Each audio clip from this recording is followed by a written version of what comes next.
Sir நேத்துக்கு news வந்திருக்கு, வடநாட்டுல ஒருத்தரை அரெஸ்ட் பண்ணிருக்காங்க. வருத்தமான விஷயம், ஆனா அதுல ஒரு சந்தோஷமான விஷயம் இருக்கு. எதுக்குடா பாவி அரெஸ்ட் ஆனீன்னு பார்த்தா, சார் அவன் சமோசா விக்கிறவன். சார் சமோசா விக்கிறவன அரெஸ்ட் பண்ணிருக்காங்க. எதுக்காகனா, சமோசா ஒரு ஐட்டம் மட்டும் தான் விற்பான அவன் கடையில. ஆனா அவனுடைய ஆனுவல் டர்ன் ஓவர் இன்கம் வந்து 80 லட்சம் ரூபாய். 40 லட்சம் ரூபாய்க்குள்ள இன்கம் இருந்தாதான் ஜிஎஸ்டி கட்ட வேண்டாம். 40 லட்சம் ரூபாய்க்கு மேல இருந்தா ஜிஎஸ்டி கட்டணும். 80 லட்சம் ரூபாய் சமோசா வித்திருக்கிறான், நீ ஜிஎஸ்டி கட்டலன்னு அவனை அரெஸ்ட் பண்ணிருக்காங்க.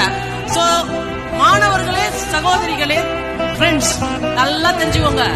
80 லட்சம் தான் நம்ம டார்கெட்னா சமோசா கூட நம்ம விக்கலாம், மசால் வடை விக்கலாம், டீ போட்டு விக்கலாம்.